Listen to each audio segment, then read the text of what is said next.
Hello everyone, आज हम लोग को ये देखना है कि magnetic field due to moving charge, कि अगर कोई चार्ज है, ठीक है, कोई चार्ज अगर चल रहा है, ठीक, तो उसकी वजह से प्रोड्यूस होने वाला मैग्नेटिक फील्ड कितना होगा, ये हमको डिस्कस करना है। ठीक, अगर कहीं कोई चार्ज चलेगा, ठीक है, Q अगर मोशन में होगा, ठीक, तो मैग्नेटिक फील्ड होगा। ठीक है, हम लोग ये सारा डिटेल पढ़े हैं, ठीक है, ऐसा पढ़ा ना कि Q अगर चार्ज रेस्ट में होता है तो सिर्फ इलेक्ट्रिक फील्ड प्रोड्यूस करता है, Q मोशन में होता है तो electric field plus magnetic field produce करता है। ठीक, Q अगर एक्सलेटेड मोशन होगा तो इलेक्ट्रिक फील्ड, मैग्नेटिक फील्ड और इलेक्ट्रोमैग्नेटिक वेव प्रोड्यूस करेगा, ये चीज़ें प्रोड्यूस करेगा ना। और जब एक्सलेटेड मोशन होगा तो इलेक्ट्रिक फील्ड कैसा होगा, वेरिएबल, मैग्नेटिक फील्ड कैसा होगा, वेरिएबल, ये दो वेरिएबल मिलके एक नया वेव बनाएंगे। लेकिन अगर कांस्टेंट वेलोसिटी है, अगर वेलोसिटी कांस्टेंट है तो आने वाला इलेक्ट्रिक फील्ड कांस्टेंट होगा और आने वाला मैग्नेटिक फील्ड भी क्या होगा, कांस्टेंट। ठीक है, तो आज का टॉपिक ये है कि अगर कहीं पे कोई चार्ज मूव कर रहा है, ठीक, मान लीजिए उसकी वेलोसिटी कांस्टेंट है, ठीक है, हम कांस्टेंट वेलोसिटी वाले चार्ज की बात कर रहे हैं। कहीं पे कोई चार्ज है जिसकी वेलोसिटी कांस्टेंट है, तो कांस्टेंट वेलोसिटी से अगर कोई चार्ज चल रहा है तो वो कितना मैग्नेटिक फील्ड प्रोड्यूस करेगा, ये हमको निकालना है। ठीक, मान लीजिए ये Q चार्ज है ऐसे, ठीक है, ऐसे कोई Q चार्ज है और ये V वेलोसिटी से चल रहा है, तो पॉइंट P पे जो कि R डिस्टेंस पे है कितना मैग्नेटिक फील्ड होगा, ये हमको डिस्कस करना है। ठीक है, चलिए बायोट-सेवर्ट्स लॉ याद होगा, ठीक है, बायोट-सेवर्ट्स लॉ से निकालते करंट कैरिंग एलिमेंट ना। ठीक, कहीं पे कोई करंट कैरिंग कंडक्टर है, करंट एलिमेंट है, तो उसका मैग्नेटिक फील्ड क्या निकालते हैं, वेक्टर फॉर्म में लिख रहे हैं। ठीक है, क्या लिखें,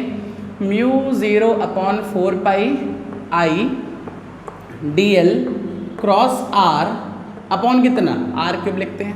ठीक, ये तो लिखते हैं। ठीक है, ये हमारा बायोट-सेवर्ट्स लॉ से आया, जहाँ पे dl क्या है, करंट एलिमेंट है। ठीक, dl करंट एलिमेंट है और dl का जो डायरेक्शन होगा, ठीक है, वो करंट के ही डायरेक्शन होगा। ये सब हम लोग स्टार्टिंग में देखें।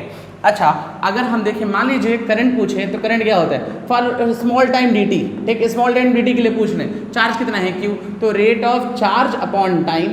ठीक, अच्छा, तो यहाँ से लिख सकते हैं μ0/4πI, ठीक है, I की जगह क्या लिखें, Q/dt। ठीक, और अगर लेंथ है, किसी वायर का लेंथ अगर dl है तो इसमें पूरा चलेगा ना, तो velocity is equal to displacement upon time. ठीक, तो डिस्प्लेसमेंट मतलब dl, ठीक है, dl is equal to velocity, velocity into time dt cross कितना r और अपॉन कितना r³ लिख सकते हैं ना। ये सारी चीज़ें हम लोग लिख लिए। ठीक है, यहाँ dt से dt कैंसिल, तो मैग्नेटिक फील्ड जो आ गया वो कितना आया, μ0/4π, ठीक है, μ0/4π Q v क्रॉस r, ठीक, अपॉन कितना r³ आ गया। बस इसमें ये हमारा मैग्नेटिक फील्ड आ गया, किसकी वजह से, ड्यू टू मूविंग चार्ज। ठीक है, या तो इसको ऐसे भी लिख सकते हैं μ0/4π, ठीक, Q v क्रॉस r को क्या लिख सकते हैं, v r sine theta upon r³ ना, तो r से r कैंसिल, तो Q v साइन थीटा/r², क्यूब से r कैंसिल हो गया ना, तो ये हमारा मैग्नेटिक फील्ड का मैग्नीट्यूड आ गया। ठीक, जहाँ पे थीटा क्या है, जैसे मान लीजिए चार्ज ऐसे चल रहा है, चार्ज v वेलोसिटी से जा रहा है और हमको पॉइंट P पे निकालना है, तो ये एंगल थीटा है। जो पोजीशन वेक्टर है, ठीक, थीटा क्या है, थीटा इज एंगल बिटवीन किसके है, direction of velocity and position vector. बस इसमें पोजीशन वेक्टर, बस समझ में आ गई ना। जो हमारा थीटा है वो एंगल है किसके बीच का, डायरेक्शन ऑफ वेलोसिटी, जो वेलोसिटी का डायरेक्शन है और पोजीशन वेक्टर के बीच का जो एंगल है, उसी एंगल को हम यहाँ पे क्या लिख रहे हैं, थीटा। तो ये हमारा वेक्टर फॉर्म आ गया।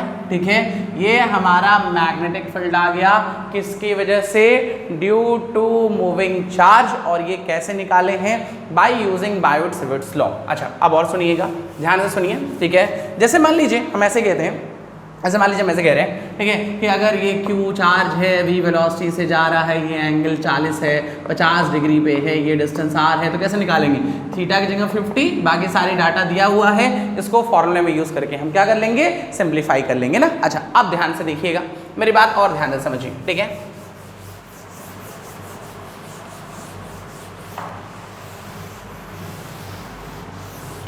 देखिएगा हम लोग ये देखें, अभी तक देखें B इज इक्वल टू, ठीक है, वेक्टर B μ0/4π, ठीक, Q V cross R upon R3। ये देखें हम लोग मूविंग चार्ज, ठीक, कहीं पे अगर कोई चार्ज मूव कर रहा है तो मूविंग चार्ज का मैग्नेटिक फील्ड का मैग्नीट्यूड निकाले।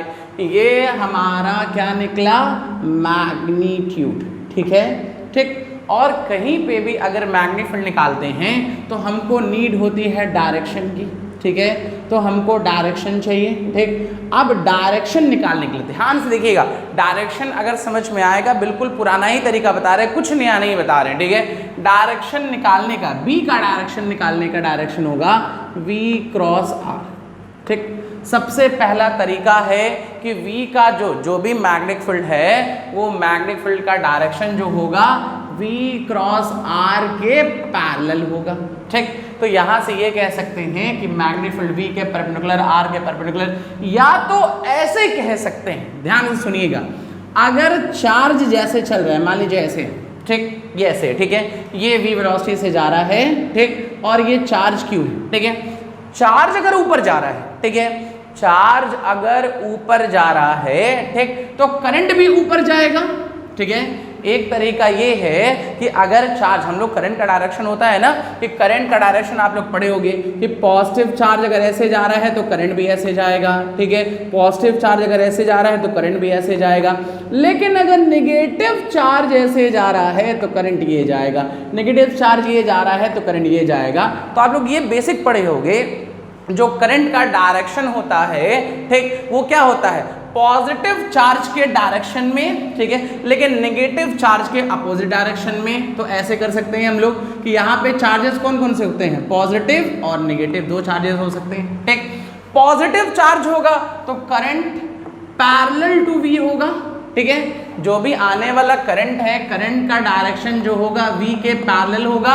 लेकिन अगर नेगेटिव चार्ज होगा तो आने वाला करंट V के एंटी पैरेलल होगा, एंटी पैरेलल, ठीक है, एंटी पैरेलल टू V, ये तो होगा। और अगर करंट का डायरेक्शन पता है तो मैग्नेटिक फील्ड का डायरेक्शन निकाल सकते हैं। जैसे मान लीजिए ये अगर करंट ऐसे जा रहा है तो हम लोग पढ़े हैं ना कि थंब रूल, ऐसे करंट ऊपर तो मैग्नेटिक फील्ड अंदर, इस पॉइंट पे मैग्नेटिक फील्ड बाहर। तो हमारे पास ये दो तरीका है, ठीक है, इन दोनों मेथड को यूज करके मूविंग चार्ज का मैग्नेटिक फील्ड का डायरेक्शन निकाल सकते हैं ना। देखिएगा ध्यान से, जैसे मान लीजिए हम पूछ रहे हैं, ऐसे कह रहे हैं, मान लीजिए ये ऐसे, ठीक है, ऐसे ये Q चार्ज है, V वेलोसिटी से जा रहा है, पॉइंट P पे पूछ रहे हैं जो कि R पे है, ठीक। तो सबसे पहला तरीका देखते हैं V क्रॉस R, ठीक है। अगर V क्रॉस R देखें तो हम अपना राइट हैंड ले लें, हम लेफ्ट से लिखते हैं, ये हमारा राइट है, राइट हैंड ले लें और राइट हैंड को V पे रखना है। देखिए V पे रख दिया और हम R की तरफ जा रहे हैं, तो करंट किधर आ रहा है, अंदर आ रहा है ना। अगर R इधर, तो देखिए अंदर आ रहा है, मतलब इस पॉइंट पे मैग्नेटिक फील्ड किधर होगा, अंदर होगा, ठीक। अगर इसकी वजह से इस पॉइंट Q पे पूछते, ठीक, तो अब ये ऐसे पोजीशन वेक्टर होता और ये V ऐसे, तो ये इधर जाते हैं ना, इधर जाते तो करंट किधर आ रहा है, मैग्नेटिक फील्ड किधर आ रहा है, बाहर। तो यहाँ पे मैग्नेटिक फील्ड किधर आता, बाहर आता कि नहीं आता। ये तो इस मेथड से देख लिया। अच्छा और देखते हैं, मान लीजिए ये -Q चार्ज है, ठीक। अगर -Q चार्ज है, ठीक है, या सॉरी -Q ना हो के मान लीजिए करंट के डायरेक्शन से देख लेते पहले। मान लीजिए चार्ज ऊपर जा रहा है, ठीक, तो करंट भी किधर जाएगा, ऊपर जाएगा, ठीक है। अगर चार्ज ऊपर जा रहा है तो करंट भी ऊपर जाएगा, क्यों, क्योंकि चार्ज हमारा कैसा है, पॉजिटिव है, और पॉजिटिव चार्ज के लिए करंट का डायरेक्शन उसी के पैरेलल होता है ना। तो फिर से देखिए, करंट ऊपर, मैग्नेटिक फील्ड अंदर, ठीक, करंट इधर, मैग्नेटिक फील्ड इधर, बाहर।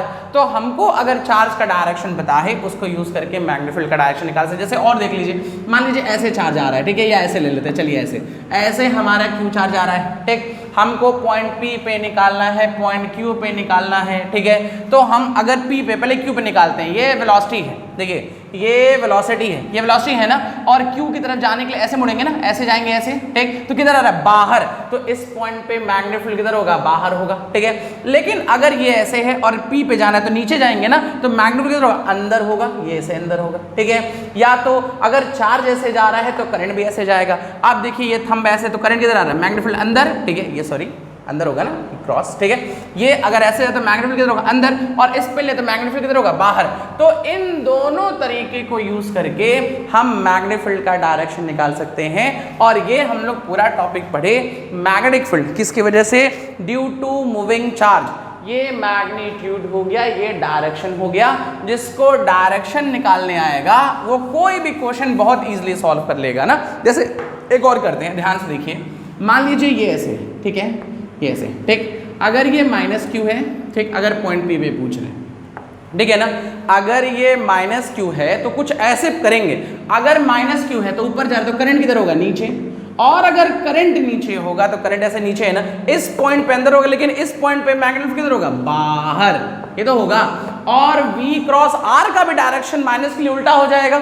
अगर मान लीजिए ऐसे लेते हैं कि अगर ये V ऊपर जा रहा है, ठीक, अगर ये पॉजिटिव चार्ज है तब तो V क्रॉस R लेंगे, ठीक है, अगर पॉजिटिव चार्ज है तो V क्रॉस R लेंगे। यहीं पे अगर माइनस Q होता तो V क्रॉस R का जो डायरेक्शन होगा जस्ट उल्टा। तो देखिए अगर ये V है, ये R है, ठीक है, ये इधर आ रहा है ना, अंदर आ रहा है, तो उल्टा लेंगे किधर, बाहर। तो माइनस के लिए सारी चीजें क्या हो जाएंगी, अपोजिट। फिर से बोल दे रहे हैं, अगर पॉजिटिव चार्ज है तो मैग्नेटिक फील्ड जो होगा V क्रॉस R के पैरेलल होगा, ठीक, लेकिन नेगेटिव चार्ज है तो V क्रॉस जो मैग्नेटिक फील्ड होगा वो एंटी पैरेलल होगा V क्रॉस R के। ये सारा हमारा डायरेक्शन निकालने का तरीका हो गया। हम दो चीज निकाल लिए, एक तो मैग्नेटिक फील्ड और एक हमारा डायरेक्शन। अब इसके आगे देखिए क्या करते हैं ना, चलिए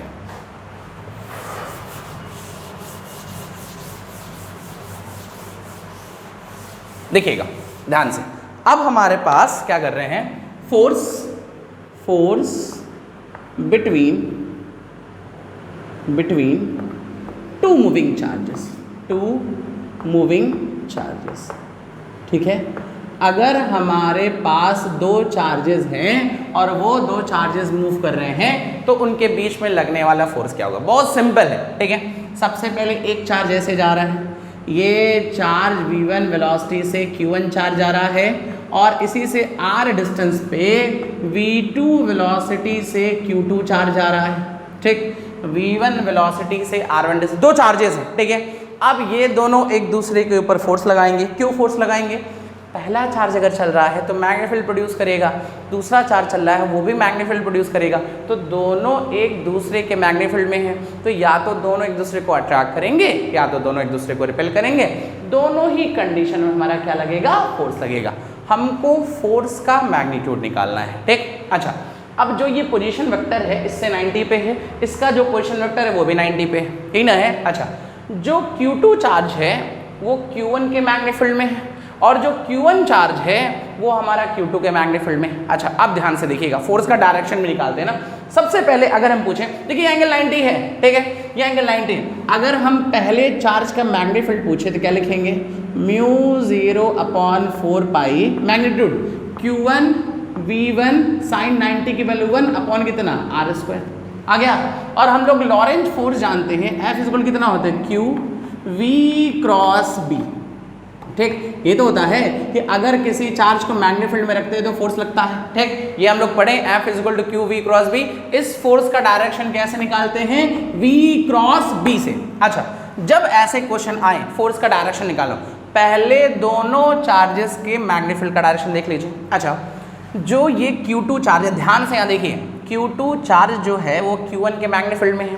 अच्छा, अगर चार्ज Q1 ऊपर जा रहा है तो करंट भी ऊपर जाएगा, और अगर करंट ऊपर जाएगा तो मैग्नेटिक फील्ड इधर किधर अंदर आ रहा है ना, मतलब इसके लिए जो मैग्नेटिक फील्ड है वो किधर है, इनसाइड है। ऐसे देखिए, ऐसे इनसाइड है, ठीक। और अगर हम देखें Q2 में चार्ज ऊपर जा रहा है, करंट ऊपर जा रहा है, करंट ऊपर जा रहा है, तो इसके लिए मैग्नेटिक फील्ड होगा आउटसाइड, इसके लिए मैग्नेटिक फील्ड आउटवर्ड होगा, इसके लिए जो मैग्नेटिक फील्ड है इनवर्ड है। फिर से देख लीजिए, करंट ऊपर मैग्नेटिक फील्ड अंदर, करंट ऊपर मैग्नेटिक फील्ड बाहर, ठीक। इसके लिए मैग्नेटिक फील्ड अंदर है, इसके लिए मैग्नेटिक फील्ड बाहर है।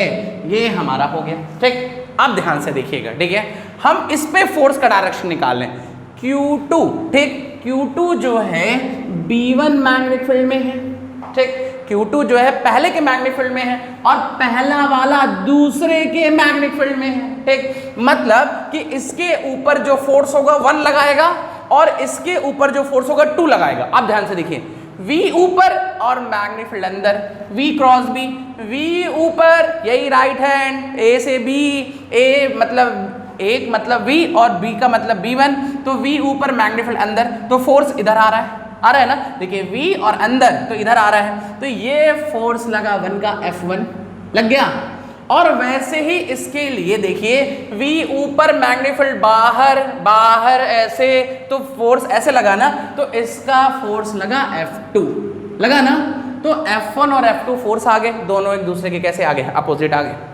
अच्छा अब जरा देखिएगा, ठीक, अगर हम F1 निकालें, ठीक है, तो F1 वाला फोर्स हमारा इस पे लग रहा है ना, Q2 पे लग रहा है, ठीक, F1 फोर्स Q2 पे लग रहा है जो V2 वेलोसिटी से जा रहा है, दूसरे B1 के मैग्नेटिक फील्ड में है, इनटू sin 90 है, तो एंगल परपेंडिकुलर ही, ठीक।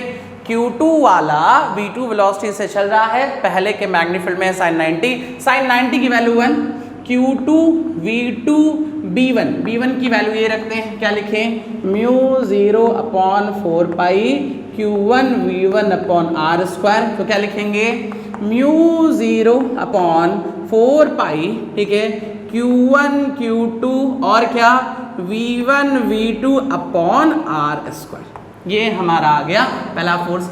ऐसे ही सेकंड पे फोर्स निकाल लेते हैं, ठीक, अगर सेकंड वाले पे हम फोर्स निकाल लेते हैं तो ऐसे करेंगे, सेकंड वाला फोर्स मतलब Q1 पे लग रहा है जो कि V1 वेलोसिटी से जा रहा है, और ये दूसरे के मैग्नेटिक फील्ड में है और एंगल 90 है, देख लीजिए sin 90 की वैल्यू 1, और अगर B2 की वैल्यू पूछे, इसका मैग्नेटिक फील्ड पूछे तो कितना आ जाएगा, μ0/4 पाई, ठीक है, Q2 V2/r², तो यहाँ रख दें, क्या रखेंगे, μ0/4 पाई, ठीक है, Q2 V2/r², तो टोटल फोर्स आ गया μ0/4 pi Q1 Q2 V1 V2/r², ये ऐसे आया, ये ऐसे आया, बस इसमें ही ये हमारा फोर्स आ गया, ये F1 आ गया और ये F2 आ गया, और दोनों को देखा जाए तो जितना मैग्नीट्यूड F1 का है उतना ही मैग्नीट्यूड F2 का है, दोनों का मैग्नीट्यूड सेम है बट डायरेक्शन अपोजिट है, बस इसमें ही ये सारी चीजें निकाल ली है ना। अच्छा, अगर यही काम कुछ ऐसे करते, थोड़ा सा और चेंज कर रहे हैं, ठीक है, इसी क्वेश्चन में थोड़ा सा और चेंज कर रहे हैं, ठीक है, ध्यान से देखिएगा, ठीक, ऐसे देखिए, मान लीजिए ऐसे करते, सपोज दैट, ठीक है, ध्यान जिसको डायरेक्शन पे ध्यान होगा वो सब कर लेगा, ठीक है, मान लीजिए ये Q1 चार्ज है, ये V1 वेलोसिटी से जा रहा है, ठीक, और मान लीजिए ये Q2 चार्ज है ऐसे, ठीक है, और ये V2 वेलोसिटी से नीचे आ रहा है, और दोनों एक दूसरे से r डिस्टेंस पे हैं, ठीक है, ये r डिस्टेंस पे है, बस नहीं। अब ध्यान से देखिएगा ना, दोनों केसेस में परपेंडिकुलरली हैं, तो बहुत सिंपल, वही पुराना काम, ठीक है, वही पुराना काम, इसमें चार्ज ऊपर जा रहा है, करंट ऊपर होगा तो मैग्नेटिक फील्ड अंदर होगा, मैग्नेटिक फील्ड अंदर आ गया B1, इसमें हमारा क्या है, चार्ज नीचे आ रहा है तो करंट नीचे आएगा, करंट नीचे आएगा तो मैग्नेटिक फील्ड किधर होगा, हमारा इसमें भी अंदर होगा, ऐसे होगा, देख लीजिए, इसमें भी अंदर है, देखिए करंट ऊपर मैग्नेटिक फील्ड अंदर, करंट नीचे मैग्नेटिक फील्ड अंदर, ठीक है। अब फोर्स निकालते हैं, ठीक, इसका वेलोसिटी ऊपर मैग्नेटिक फील्ड बाहर, ठीक है, अगर इसका देख लीजिए, ध्यान से मेरी बात फिर से बोल रहे हैं, अगर हमारा एक दूसरे के अपोजिट डायरेक्शन में जा रहे हैं ना, अगर अपोजिट डायरेक्शन में जा रहे हैं तो करंट ये मैग्नेटिक फील्ड अंदर आ गया, इसमें करंट नीचे मैग्नेटिक फील्ड अंदर आ गया, ये V वेलोसिटी ऐसे जा रहा है, मैग्नेटिक फील्ड अंदर है ना, ये V वेलोसिटी मैग्नेटिक फील्ड अंदर है, तो फोर्स हमारा इधर लगेगा F2, ठीक, और इसमें हमारा V वेलोसिटी ऐसे, V वेलोसिटी नीचे है और मैग्नेटिक फील्ड अंदर है ना, तो ये थंब इधर देखिए, V वेलोसिटी ऐसे, तो यहाँ पे फोर्स F2, और मैग्नीट्यूड अभी भी सेम है दोनों का, अगर मैग्नीट्यूड निकालने सेम होगा, लेकिन पिछले वाले में फर्क ये था कि इधर डायरेक्शन ऐसे ऐसे आ रहा था, ठीक है, मतलब अट्रैक्ट कर रहे थे, और अब ये ऐसे ऐसे आ रहा है, मतलब एक दूसरे को रिपेल कर रहे हैं, बस नहीं, ठीक, दोनों ही कंडीशन देखे, दोनों ही कंडीशन में एक तरफ अट्रैक्ट हो रहा है और एक तरफ रिपेल हो रहा है, दोनों ही कंडीशन में हमारे दो फोर्सेस आ रहे हैं, दो फोर्सेस का मैग्नीट्यूड सेम है बट डायरेक्शन अपोजिट है। एक बार डायरेक्शन और बता दे रहे, कई लोग कंफ्यूज रहते हैं, करंट ऊपर मैग्नेटिक फील्ड अंदर, ठीक, करंट नीचे मैग्नेटिक फील्ड, ठीक। अब वेलोसिटी ऊपर मैग्नीफुल अंदर, देखिए अंदर ऊपर वेलोसिटी, ये मैग्नीफुल अंदर थी ऐसे आ गया, ठीक। इसमें वेलोसिटी हमारा नीचे, ऐसे नीचे जा रहा है ना, और मैग्नीफुल अंदर है तो फोर्स इधर आ रहा है, तो हमारे फोर्स आ गए, ठीक। अच्छा, एक चीज़ और देखिएगा ध्यान से, ठीक है, ध्यान से एक चीज़ और देखिए, ठीक है। यहाँ पे कितने फोर्सेस हैं? दो, दोनों का मैग्नीट्यूड सेम है, डायरेक्शन अपोजिट है, तो ऐसा लग रहा है, ठीक है, यहाँ पे दो फोर्सेस हैं, दोनों का मैग्नीट्यूड सेम है बट डायरेक्शन अपोजिट है, ऐसा लग रहा है कि magnetic force is action reaction, ठीक है, ये एक्शन का ये रिएक्शन है, बट ना, मैग्नेटिक फोर्स, ये बात याद रखिएगा, magnetic force is not action reaction force, action reaction force, बात समझ में ही, ठीक है, इसमें कोई एक्शन रिएक्शन नहीं होता है, या कह सकते हैं मैग्नेटिक फोर्स थर्ड लॉ को, जो भी मैग्नेटिक फोर्स है न्यूटन्स थर्ड लॉ को एक्शन रिएक्शन को फॉलो नहीं करता है। क्यों नहीं करता है, इसका भी रीजन देखिएगा, ध्यान से देखिए, बहुत सिंपल सी बात है, ठीक है, ध्यान से देखिए, इसको भी एक्सप्लेन करने के लिए एक चीज ला रहे हैं, ठीक है, ध्यान से देखिएगा। मान लीजिए ऐसे करें, ठीक है, ध्यान देखिए, ऐसे एक चार्ज ऐसे जा रहा है Q1 V1 वेलोसिटी से, ठीक है, और एक चार्ज ऐसे जा रहा है Q2, ठीक है, ये चार्ज Q2 जा रहा है V2 वेलोसिटी से, ठीक है। यहाँ पे जरा फोर्स का डायरेक्शन देख रहे हैं, ठीक, ध्यान से देखिए, ये जो V2 है V1 के मैग्नेटिक फील्ड में है, तो इसमें वेलोसिटी ऊपर तो करंट अंदर, तो मैग्नेटिक फील्ड अंदर ना, मतलब इस पॉइंट पे मैग्नेटिक फील्ड अंदर है, ठीक है, ऐसे है, ठीक। इसमें हमारा चार्ज ऐसे जा रहा है, करंट ऐसे जाएगा, तो चार्ज ऐसे है ना, तो करंट देखिए, करंट ऐसे जा रहा है, तो मैग्नेटिक फील्ड इसके लिए, ये जो मैग्नेटिक फील्ड होगा इसके लिए किधर होगा, बाहर होगा, ऐसे होगा। फिर से बोल रहे हैं, यहाँ पे चार्ज ऊपर, करंट ऊपर, तो मैग्नेटिक फील्ड अंदर, देखिए इसके लिए मैग्नेटिक फील्ड अंदर आएगा। इसमें चार्ज ऐसे जा रहा है, करंट भी ऐसे ही जाएगा, तो करंट अगर ऐसे जाएगा तो इसके लिए ये जो Q2 है, ये जो V1 है, Q2 के मैग्नेटिक फील्ड है, तो मैग्नेटिक फील्ड किधर, बाहर। अब ध्यान से देखिएगा, इसमें वेलोसिटी ऊपर और मैग्नेटिक फील्ड बाहर, वेलोसिटी ऊपर मैग्नेटिक फील्ड बाहर, वेलोसिटी ऊपर मैग्नेटिक फील्ड बाहर, तो फोर्स का डायरेक्शन ये आ गया, ऐसे आया, मान लीजिए फोर्स ऑफ 2, ठीक। इसमें वेलोसिटी ऐसे और मैग्नेटिक फील्ड अंदर, वेलोसिटी ऐसे मैग्नेटिक फील्ड अंदर, तो फोर्स का डायरेक्शन ये आ गया। अब देखिए दो फोर्सेस हैं, यहाँ पे इक्वल अपोजिट, यहाँ पे अपोजिट नहीं है, ठीक है, इसीलिए कहते हैं magnetic force can not action reaction force, ठीक है, magnetic force is not action reaction force.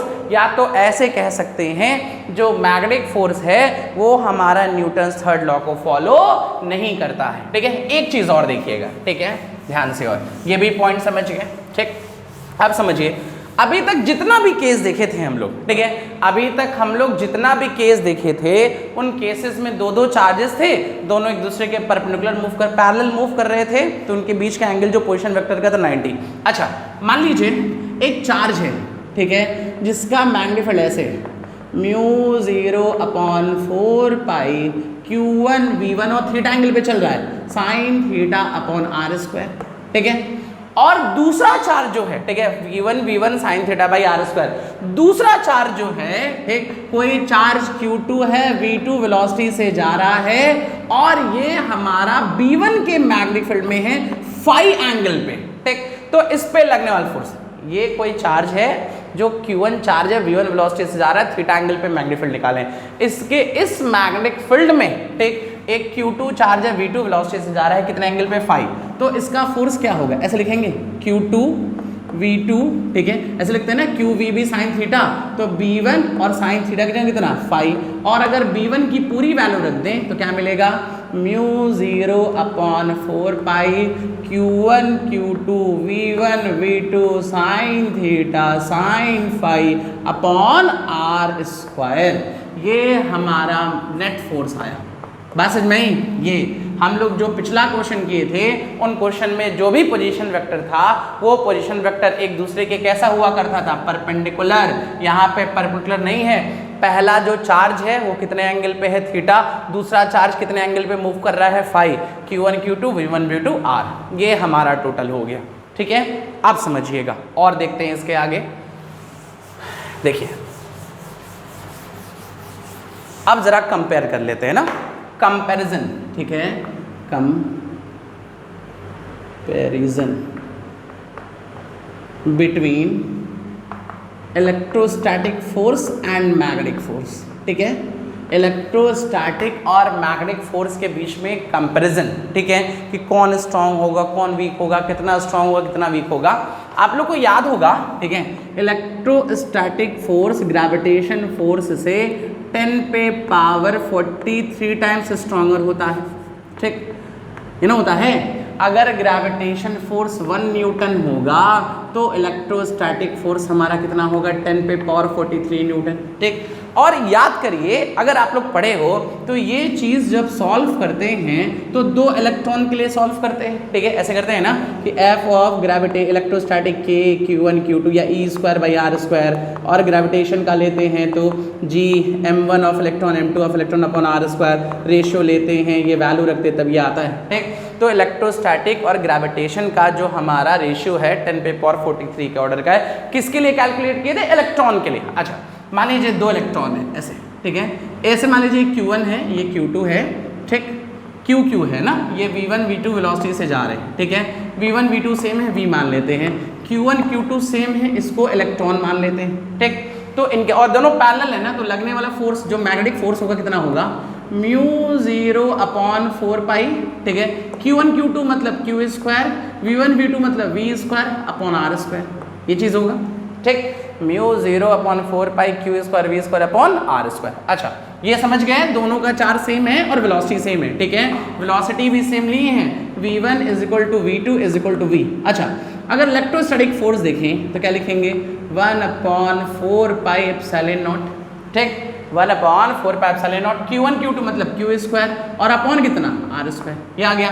ये मैग्नेटिक फोर्स हो गया, ये इलेक्ट्रोस्टैटिक फोर्स हो गया। जरा रेशियो लीजिए, मैग्नेटिक और इलेक्ट्रोस्टैटिक का रेशियो, ठीक है, अगर इनका रेशियो लेते हैं तो R² से R² कैंसिल, Q² से Q² कैंसिल, ठीक है, मैग्नेटिक में क्या बचा, μ0/4π, ठीक है, इंटू V² अपॉन, यहाँ पे क्या बचा, 1/4πε0, तो 4πε0 ऊपर चला गया ना, इसके अपॉन बचेगा ना, तो ऊपर चला गया, 4π से 4π कैंसिल, क्या बचा, magnetic upon electrostatic μ0ε0 into V², ठीक है। और आप लोग को ये रिलेशन शायद याद हो, ठीक है, μ0ε या 1/√μ0ε0 को क्या लिखते हैं, C लिखते हैं, वेलोसिटी ऑफ लाइट। अगर स्क्वायर कर दें तो ये रूट कैंसिल हो जाएगा, ठीक है, तो इसकी वैल्यू 1/c² लिख सकते हैं ना, तो इसके जगह 1/c² इंटू V², तो ये वैल्यू आ गई V/c का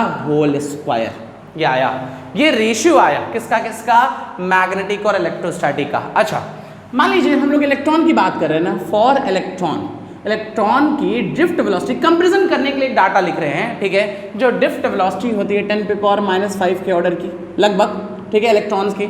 तो यहाँ रखते हैं, सॉल्व करते हैं, v की जगह 10 पे पावर -5, 3 × 10 पे पावर 8 और इसका होल स्क्वायर ना, ठीक, तो 8 ऊपर गया -8, तो ये कितना हो गया, 10 पे पावर -13/3 का होल स्क्वायर, तो लिख सकते हैं लगभग इसको 10 पे पावर -23, तो -27 के ऑर्डर का, ठीक, मतलब मैग्नेटिक अपॉन इलेक्ट्रोस्टैटिक का जो रेशियो आएगा 10 पे पावर -27, ठीक है। या तो ऐसे लिख सकते हैं कि इलेक्ट्रोस्टैटिक और मैग्नेटिक का जो रेशियो है वो कितना होगा, 10 पे पावर 27:1, ठीक है, मतलब अगर मैग्नेटिक फोर्स, ठीक है, अगर मैग्नेटिक फोर्स हमारा 1 न्यूटन है, ठीक, तो इलेक्ट्रोस्टैटिक फोर्स 10 पे पावर 27 न्यूटन होगा। इलेक्ट्रॉन के लिए जस्ट एक डाटा निकाले हैं, जो इलेक्ट्रॉन के लिए ड्रिफ्ट वेलोसिटी को कंसीडर करके सॉल्व किए हैं, तो जो इलेक्ट्रोस्टैटिक फोर्स है वो मैग्नेटिक फोर्स से 10 पे पावर 27 टाइम्स स्ट्रॉन्गर है। तो देखिए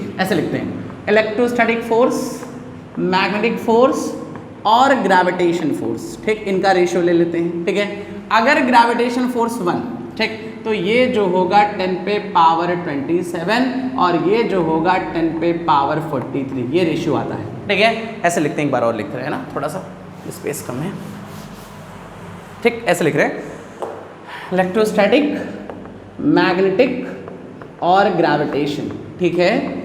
अगर ग्रेविटेशन फोर्स 1 न्यूटन होगा तो मैग्नेटिक फोर्स 10 पे पावर 27 न्यूटन होगा और इलेक्ट्रोस्टैटिक फोर्स 10 पे पावर 43 न्यूटन होगा, ये रेशियो आएगा, ठीक। इलेक्ट्रोस्टैटिक फोर्स इज 10 पे power 43 times of gravitation force, magnetic force is stronger than gravitation force by 10 पे पावर 27। या तो ऐसे लिखें, मान लीजिए ऐसे लिखते हैं, मान लीजिए अगर ये भी कई जगह लिखा होता है इलेक्ट्रोस्टैटिक मैग्नेटिक ग्रेविटेशन, ठीक है।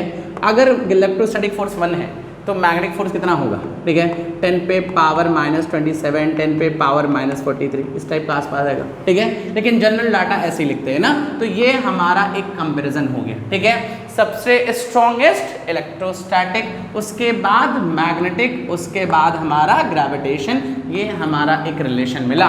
और ये सारी चीज़ें हम लोग कहाँ से सॉल्व किए, force between two moving charges से। आज ये टॉपिक खत्म हो गया।